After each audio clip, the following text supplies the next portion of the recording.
नमस्कार, जी न्यूज के तमाम दर्शकों का मैं अखिलेश आनंद बहुत बहुत स्वागत करता हूं। अब आप एक राष्ट्रवादी डिबेट देखने जा रहे हैं और हमारा मुद्दा है वंदे मातरम को लेकर इतना बवाल क्यों मचा हुआ है।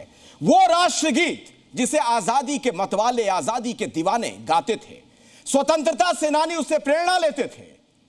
अब जब उसको गाने को लेकर बाध्यता की जा रही, उसे अनिवार्य किया जा रहा है, तो हंगामा क्यों बरपा है।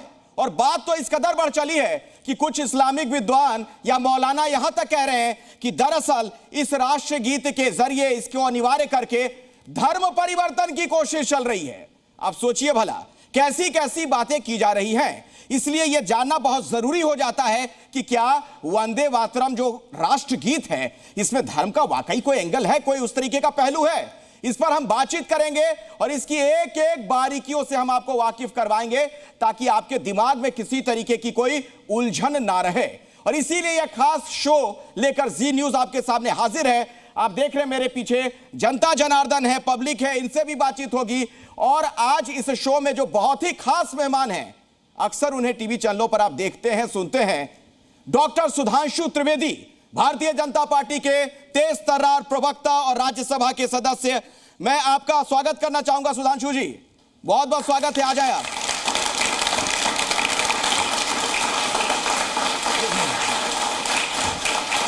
ये हमारा ऊंचा क्यों बना दिया, यहीं रखना चाहिए था। आइए सर, बैठिए।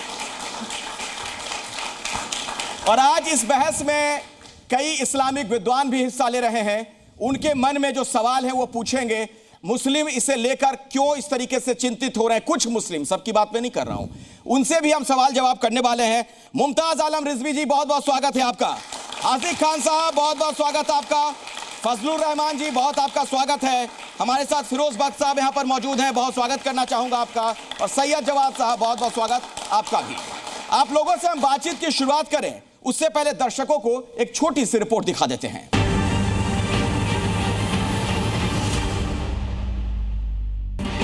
वंदे मातरम में जो कुछ अल्फाज हैं जो हमारे उलमा और अकाबिरीन ने बताए हैं, तो वो कहीं ना कहीं शिरकिया हैं। तो इसलिए वंदे मातरम के लिए हमें आपत्ति है। नेशनल एंथम जो शुरू से पढ़ा जा रहा है और उसे तमाम मुसलमान इज्जत की निगाह से देखते हैं, इसको बरकरार रखा जाए और वंदे मातरम का मसला उठाकर यहाँ के अमन को किसी भी तरह परेशान नहीं। मुसलमानों को एक खुदा को मानने की मजहबी आज़ादी कानून ही देता है, लिहाजा हम उनको ये कंपलसरी नहीं कर सकते कि वो यहाँ की धरती को भी कबूल करें, उसको भी पूजा में लाएं। वंदे मातरम कहने में हमें कोई दिक्कत नहीं है। भारत के प्रत्येक नागरिक की जिम्मेदारी है कि इसका अनुपालन किया जाए। देशभक्ति का अलग चीज़ है। देशभक्ति में हमारे यहाँ राष्ट्रगान है। हर इंसान को किसी का शरीक नहीं बनाना चाहिए, परवरदिगार को, भगवान को, अल्लाह को किसी का शरीक नहीं बनाना चाहिए। बाबर की कब्र में सजदा की इसका समर्थन करते हैं और वंदे मातरम का विरोध करते हैं।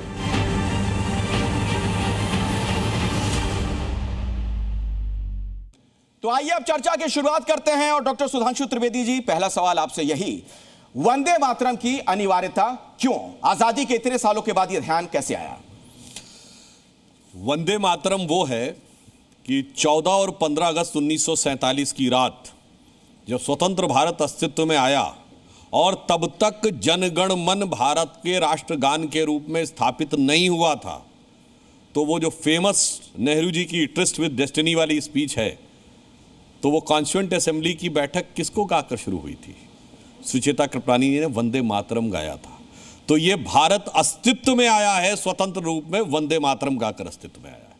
और जब आज 150 वर्ष पूर्ण हो रहे हैं तो निश्चित रूप से उसको गाने में क्या समस्या है? अब यदि किसी को लगता है कि उसके कुछ पैरा में समस्या है, तुम दुर्गा दशप्रहर धारणी कमला कमल दल विहारिणी, इसमें समस्या है, तो मैं याद दिलाना चाहता हूं वंदे मातरम सबसे पहले 1896 में कलकत्ता कांग्रेस अधिवेशन में गाया गया। और बहुत से लोगों को नहीं पता होगा उसकी अध्यक्षता कौन कर रहा था? रहमतुल्लाह अहमद सयानी, बहुत बड़े इस्लामिक स्कॉलर थे। पूरा गाया गया, उनको तो कोई समस्या नजर नहीं आई। उसके बाद 1905 में जब करजन ने बंगाल का डिवीजन कर दिया, जिसको हम बंग भंग कहते हैं, हिंदू मुसलमान दोनों ने वंदे मातरम गाया और गंगा जी के तट पर आरती भी की। 1911 में वो रिवर्स हो गया। अब आइए साहब, 1896 से 1924-25 तक अनेक मुस्लिम कांग्रेस के अध्यक्ष रहे और हर अधिवेशन में पूरा गाया गया, इंक्लूडिंग मोहम्मद अली जौहर, जो 1923 से 24 में कांग्रेस के अध्यक्ष थे, जो बाद में मुस्लिम लीग के अध्यक्ष बने, वही जिनके नाम पे रामपुर में वो मोहम्मद अली जौहर यूनिवर्सिटी बनी, उसमें भी पूरा गाया गया। प्रॉब्लम आई जब जिन्ना ने 1937 में कहा। अब आप आइए, आजादी के बाद मौलाना आजाद भारत के शिक्षा मंत्री बने। जो राज्यों के शिक्षा मंत्रियों का पहला सम्मेलन हुआ, उसमें सिर्फ वंदे मातरम ही नहीं, सरस्वती वंदना भी गाई गई। तो इससे बहुत स्पष्ट है कि वंदे मातरम को लेकर किसी प्रकार की कोई समस्या नहीं थी, पर जो जिन्ना की मानसिकता वाली राजनीति है, जिसको सेकुलर चाशनी में लपेट कर चढ़ाया जाता है, उस कारण से यह समस्या आई है। और फिर मैं एक और एग्जाम्पल भी आपको बात बता दूं।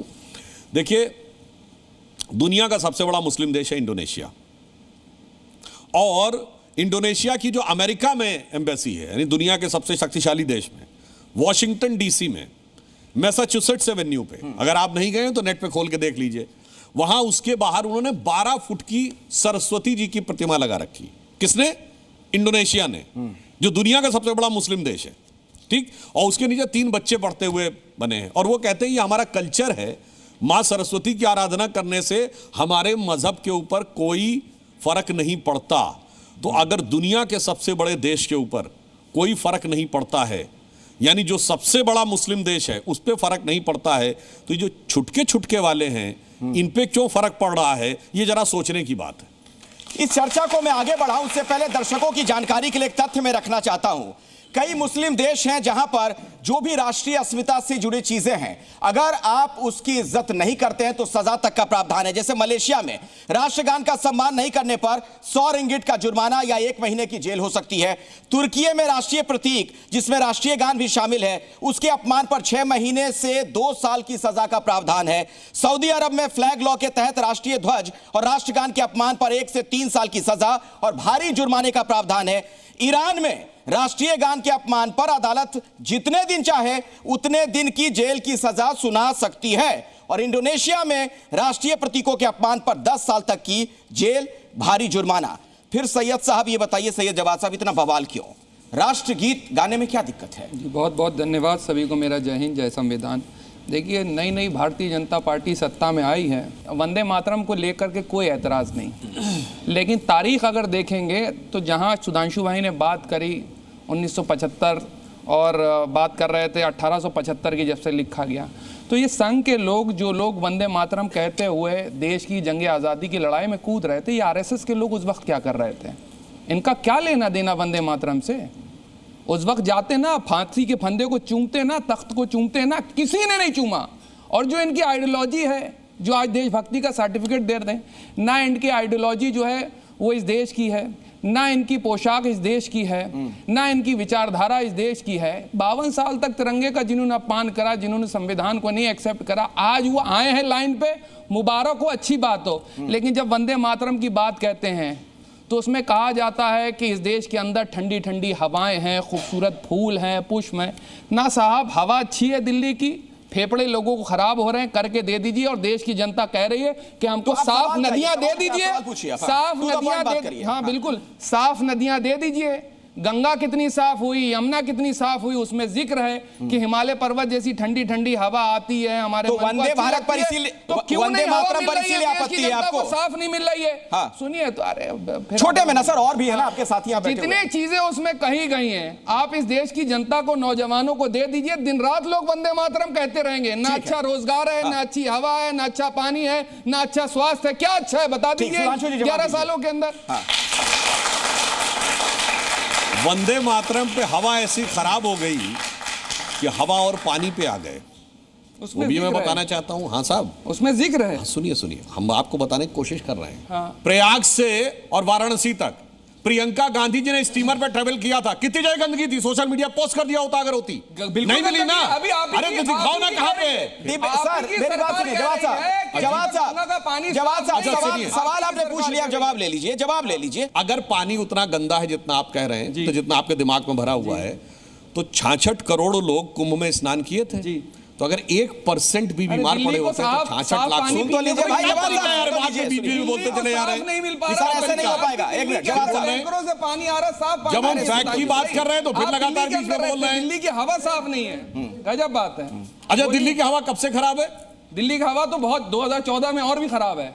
नहीं, कब से खराब? 2014 के बाद से बेइंतहा खराब है। मैं कह रहा हूं 66 करोड़ लोगों ने स्नान किया, 10% तो बीमार पड़ने तो दिल्ली की। अरे मैं प्रमाण के साथ बोल रहा हूं, कुछ भी बोल रहे हैं आदमी, पहले इधर से उधर खुद भागे जा रहे हैं। अरे साहब कहो, एक मिनट सुनो मौलाना साहब, वंदे मातरम में नहीं बोल सकते ना? बोलो हाँ या ना? अरे इसीलिए भाग रहे हो ना टॉपिक से।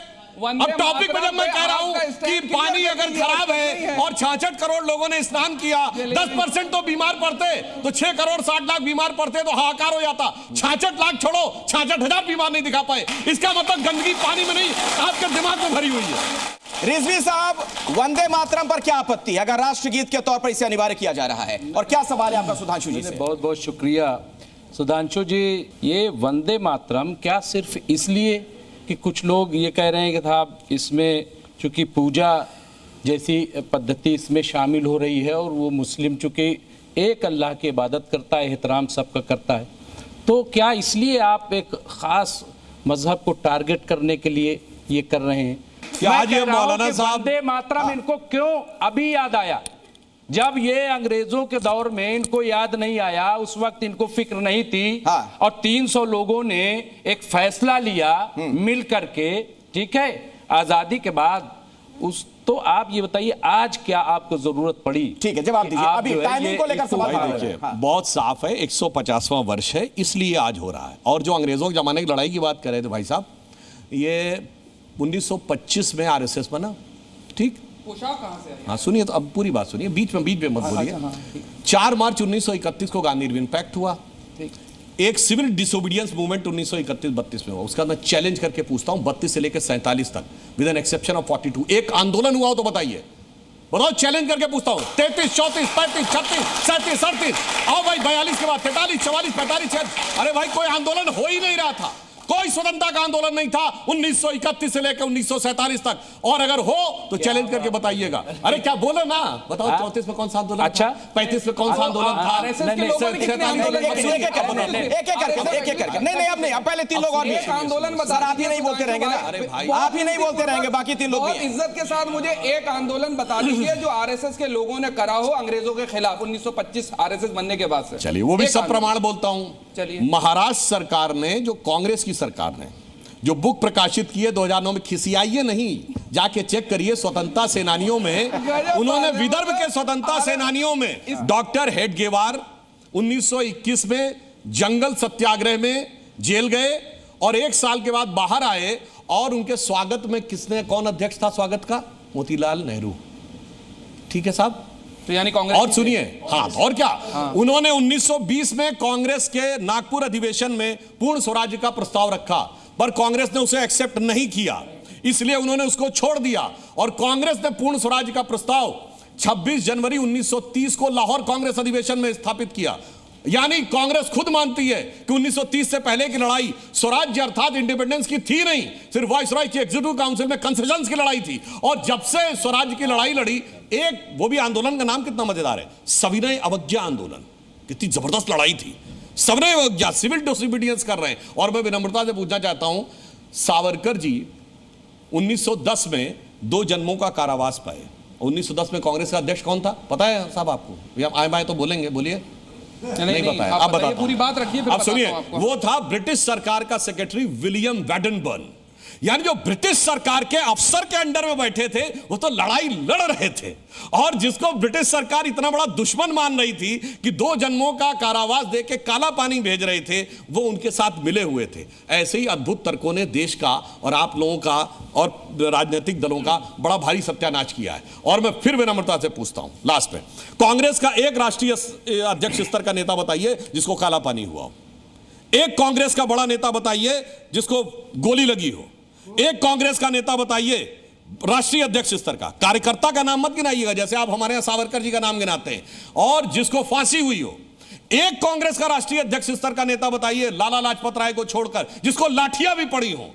यानी गजब है। नेहरू जी की जो बात लाठी तो नहीं क्या खाए, जो गोली नहीं खाए, जो काला पानी नहीं गए, अच्छा, जो फांसी नहीं चढ़े, और उन्हीं को सारा का सारा श्रेय मिल गया। मतलब जिसे एक लाइन में कहूंगा अखिलेश जी कि नौरंगिए सियासते दौरा तो देखिए कि मंजिल मिली उन्हीं को जो शरीके सफर न थे।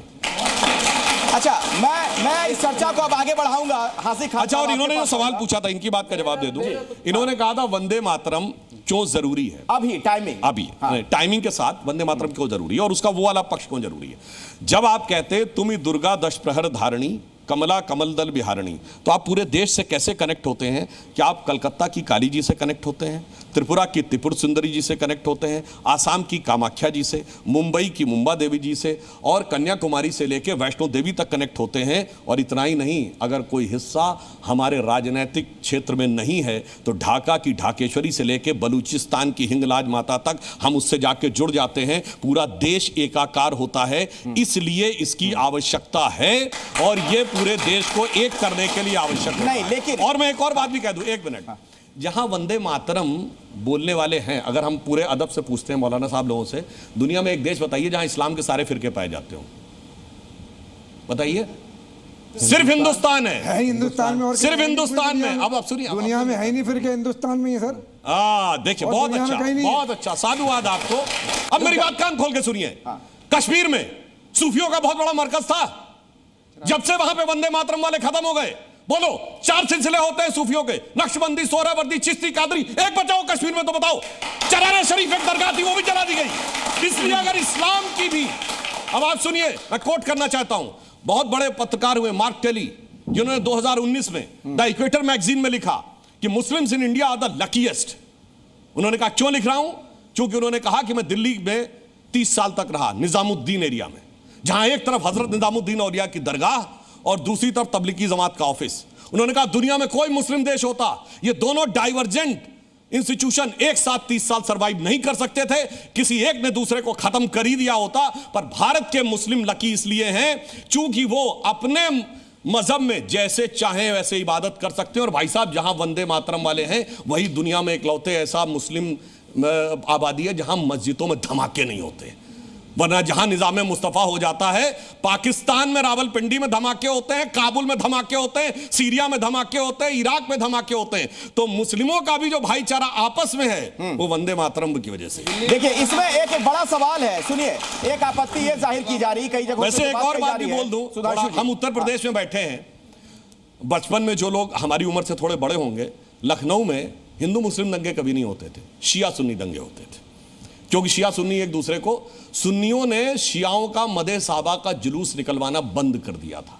1980 में बंद कर दिया गया था। साहब, इतने दंगे होंगे तो नहीं निकल सकता। आखिर में 20 साल के बाद जब भारतीय जनता पार्टी की सरकार आई, कल्याण सिंह जी चीफ मिनिस्टर थे, तब मदे साहबा का जुलूस निकलना शुरू हुआ। यानी जब वंदे मातरम बोलने वाले आए तब शिया और सुन्नी में भी सामंजस्य हुआ। और आज तक वंदे मातरम में दरअसल कुछ छंद ऐसे हैं जिसको लेकर आपत्ति जाहिर की जा रही है, जिसमें देवी की स्तुति की जाती है।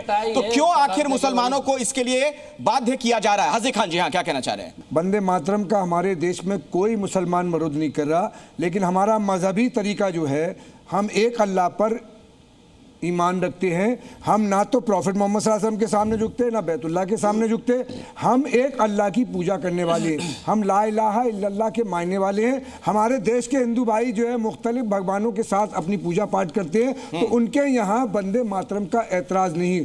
जो आनंद मठ जो एक सीरियल था, उसके ब्याप पर वंदे मातरम लिखा गया, उसमें माता को ये कहा जा रहा है कि मैं तेरे को तेरी वंदना करता हूँ, तेरी पूजा करता हूँ, तेरे लिए। इस्लाम में अल्लाह के अलावा हम किसी की पूजा, हम ये कहते हैं कि शैतान जी, ये देश हिंदुस्तान के हिंदू और मुसलमान भाईचारे के साथ रहेंगे, यकीन हो कि ना हो। तो इससे क्या भाईचारा बिगड़ रहा है, ये कहना चाह रहे हैं वंदे मातरम से? ठीक है, आप सरकार में जवाब दीजिए, आप सरकार में बोल दिया आपने भाई, सरकार की जिम्मेदारी होती है कि अपने सारे नागरिकों की दिल की जोई करे। पंडित जवाहरलाल नेहरू ने इसको जब मान्यता दी, उसमें देश के हिंदू मुसलमानों की भी, मजहब की भी। उन्होंने कहा कि किसी दूसरे के आगे सिजदा नहीं करते। ये बादशाहों के आगे ये क्या होता था? वो जो करते हैं वो भी जुर्म था, वो भी जुर्म था। बादशाहों के आगे जब वो आते थे वो भी गुनाह था। ये सलाम होता है, सजदा नहीं होता। बादशाहों के आगे जब बोला जाता था बा अदब बा मुलायजा होशियार, तो क्या कहा जाता था? सजदे में निगाह रहे, तमाम होश खिरत पेश बादशाह रहे। गजब है साहब, ये बादशाह की आगे तो इस्लाम की नहीं, आप गलत बयानी कर रहे हैं। वो बादशाह, अगर आज मोदी जी को लोग कोई सलाम कर रहे हैं तो वो उनकी जिम्मेदारी है।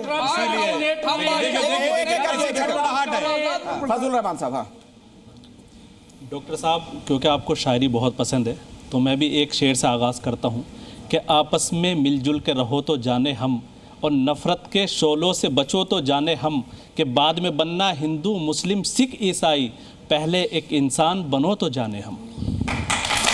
अगर हिंदुस्तान को वंदे मातरम गाने से रोज़गार मिलता है तो हम गाने के लिए हम भी तैयार आपके साथ। और इसी तरीके से नफ़रतों का दौर ख़त्म होता है, मोहब्बतें आम होती हैं, तो उसके साथ भी मैं चलने के लिए तैयार हूँ आपके साथ। आप गाइए, हम गाएंगे, लेकिन आप वादा कीजिए कि हिंदुस्तान में जो नफ़रतों का दौर एक चल रहा है ये ख़त्म हो जाएगा इसके गाने से। ठीक है, अब जवाब दूं। दो बातें इन्होंने कही, वंदे मातरम बनने से रोजगार मिलता है, ये मुर्शिदाबाद में बाबरी मस्जिद बनाने से रोजगार मिल रहा है? बिल्कुल नहीं। ठीक, नहीं सुनिए। दूसरी बात, आपने कहा कि नफरतों का माहौल, तो ये बताइए सर तन से जुदा नफरत वाला है डायलॉग की नहीं? बिल्कुल नफरत वाला है।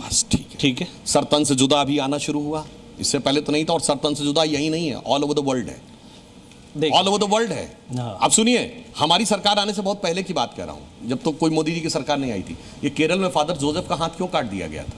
वो भी तो क्रिश्चियन थे, इसलिए कि कुछ बुरा लगा था कि साहब ऐसी बात कैसे बोल दी गई, क्लास में आके फादर जोसेफ का हाथ काट दिया गया। और फ्रांस में सैमुअल पार्टी का हाथ काट दिया गया। तो हमारी सरकार आने से पहले की बात, तो ये जो अखलाक का कत्ल कर देंगे हम। इसीलिए मैं बात करना चाहता हूं, एकदम आप फैक्ट पे बात करें तो सारी बातें बिल्कुल स्पष्ट हो जाएंगी। इन्होंने कहा कि किसी मजहबी व्यक्ति ने नहीं बोला, तो बुल्ले शाह ने बोला है, आज होली खेलूंगी मैं रसिया कह बिस्मिल्लाह। और आगे उन्होंने कहा अलस्तु बि रबिकुम प्रीतम बोले, ये तो अरबी का वर्ड है जो कुरान शरीफ में आता है। अलस्तु बि रबिकुम प्रीतम बोले, सब सखियों ने घूंघट खोले, नाम नबी की रतन चढ़ी, मतलब नबी मतलब मोहम्मद साहब के लिए, नाम नबी की रतन चढ़ी और बूंद पड़ी अल्लाह अल्लाह, आज होली खेलूंगी मैं कह बिस्मिल्लाह। अब ये बुल्ले शाह से बड़े मुल्ला आज पैदा हो गए हैं, ये बहुत बड़ी समस्या हो गई है, वो सेकुलर पैदा हो गए। तो मैं पब्लिक के बीच जाना चाहूंगा। सुधांशु जी, कभी वंदे मातरम तो कभी कुछ, ये हिंदू मुस्लिम की राजनीति बीच में आ कैसे जाती है, और बिना हिंदू मुस्लिम की राजनीति की कुछ हो भी नहीं पाता है। वो आपने, आपका पर्सनल पर्सपेक्टिव हिंदुस्तान के मुसलमानों के लिए क्या है, ये जानना चाहिए। बहुत अच्छी उन्होंने बात की। हाँ, हम हिंदू मुस्लिम की राजनीति करते हैं क्योंकि हमारी सरकार आने से पहले सिर्फ मुस्लिम की राजनीति होती थी, अब हम हिंदू और मुस्लिम दोनों की राजनीति करते हैं। इस डिबेट को यहीं पर खत्म करना चाहूंगा। वंदे मातरम गाने में आखिर क्या दिक्कत है, क्या आपत्ति है, इस पर हमने ये बातचीत की। बहुत बहुत धन्यवाद।